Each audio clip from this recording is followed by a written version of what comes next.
Hello, I'm Dr. John Kruse, and today I'm going to be spending an hour trying to answer your questions about videos I released in the last week about ADHD in general or about broader mental health topics.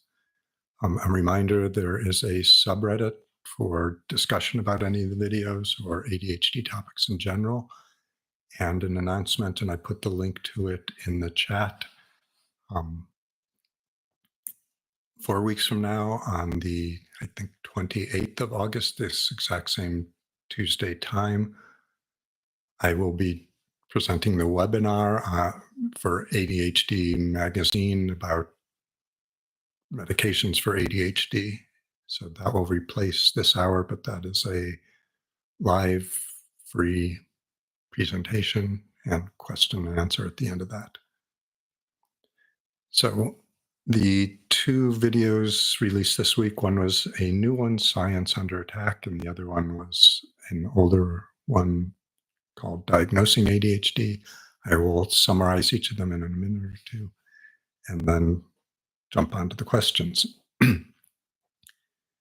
So the Diagnosing ADHD, the important message there is that although there are numerous self-tests, questionnaires online and elsewhere, that is not ever going to give anyone a definitive diagnosis of ADHD. So those questionnaires are almost always based on the 18 symptoms from the DSM. So for one thing, there are important symptoms of ADHD like emotional instability, like poor time management that are poorly captured in the DSM. There's also lots of overlap or redundancy among the questions that are there. But more importantly, those questions don't take into account the context in which those symptoms are occurring, what might make them better, what might make them worse, how consistent they are, when they developed over time, whether they're just happening at a time of stress and anxiety or something else. So time course, context are important for making an accurate diagnosis and for helping rule out, or as I say, we should probably be ruling in more often what other conditions may be contributing. So that was the diagnosis video. The second one was the Science Under Attack. So right now in the US, there's an administration that is very systematically and vociferously and in pragmatic terms trying to dismantle as much of the scientific establishment as possible. So attacking personally people who are prominent in that field, slashing funding, universities with trumped up that don't actually match what has been going on the ground. Science is, I would argue, the most important factor contributing to improved lives for humans in the last 2 or 3 centuries. Doesn't mean it's perfect, doesn't mean it hasn't caused problems, doesn't mean there are still social justice issues prevalent. But science is one of our few ways of moving forward in life and moving forward with clarity and certainty as to what is likely to make things better or worse. Again, science is a process, not a simple answer machine. And science and public policy often get blurred and mixed together. So I'd say science can tell us definitively what is going to be stupid, wrong, unproductive, unhelpful policy, but science alone can't determine among what are reasonable options for a society, because that implies it requires deciding on what values the society holds in place. So that's the two videos. Oh, so one, I might have even just said this. Yes, I did. So the link to the ADD Attitude Magazine webinar is there. They ask people to sign up in advance, but I don't think you're required to. Again, there's no charge to that. And I don't have any other financial or other links to ADD Magazine or their sponsors. There's a sponsor of some, think, energy or focus drink that I have no connection to or don't necessarily endorse or know much about. Anyway, so hello, James Alexander asks, what was the worst case of narcissistic personality disorder and what was the worst case of OCPD you've ever seen in ADHD patients in your practice, not celebrities in the news?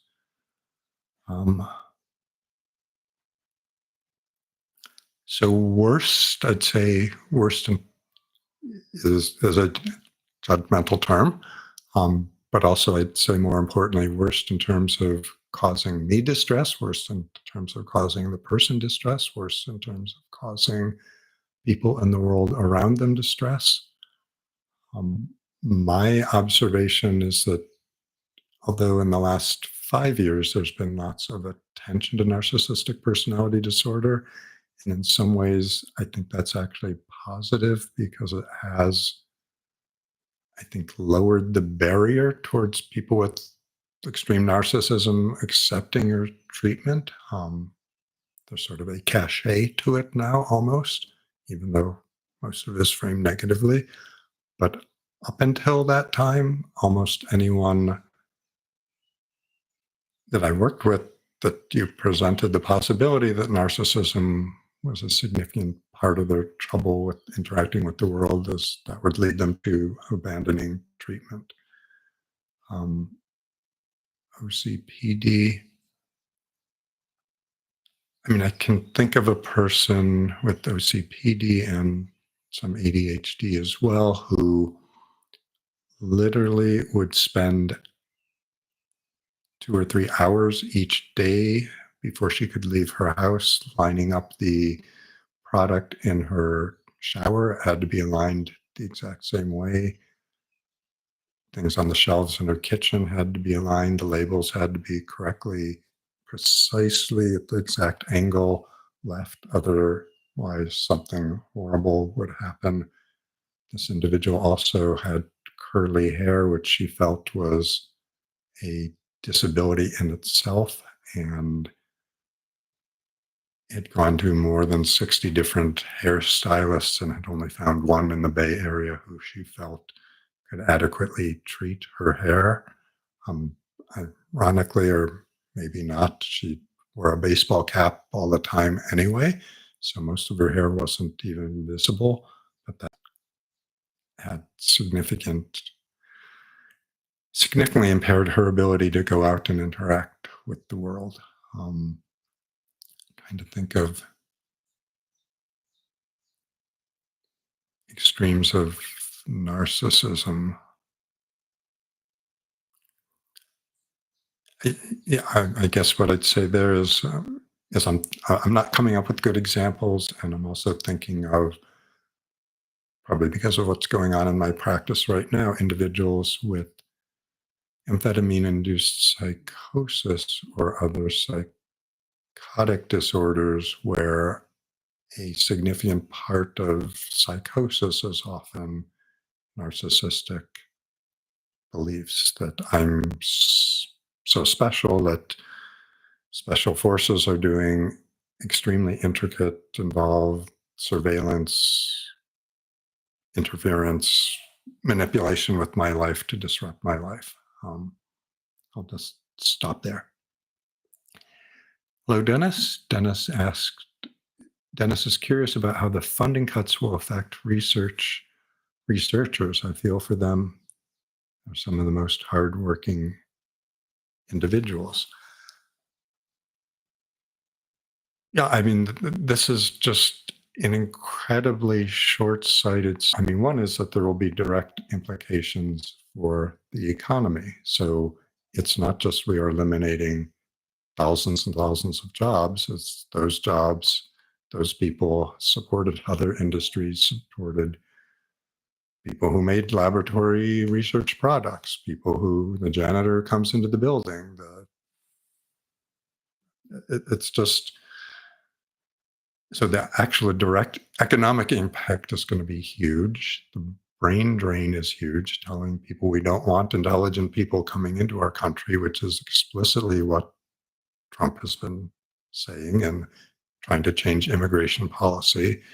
That just means brighter, smarter, hardworking people are going to go elsewhere and aid their economies, and the advances of the future will be accruing more to other countries than to the US. I think part of the hope or thought is if this administration ever leaves power or if the pendulum swings the other way, part of this may be more remediable in science and in other areas. It may just be sort of because there's a time lag here, a 4-year gap or a 3-year gap, because again, many of the cuts are only coming into place now, a half year in. So the hope is people may be able to hold out, although how do you hold out, or what kind of work or job do you find for 4 years till you can go back to doing what you were trained to do? And there's some projects. So here on the Big Island, on Mauna Loa, at about 11,000 feet, is the Keeling. I don't know if it's even called the Keeling Observatory, but the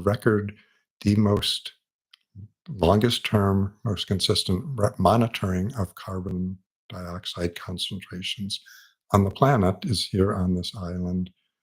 Um, it's considered a gold standard, partly because there aren't big sources of industrial pollution or other um, confounding environmental factors adding to the measurements here. So this is the best measurement we have of recording carbon dioxide in the atmosphere. And it is one of the projects under the NOAA, National Oceanographic and organization. I'm not remembering the other initials, Weather Service extended, that is supposed to be cut. Now, that's destroyed, obliterated. We've lost that in the material.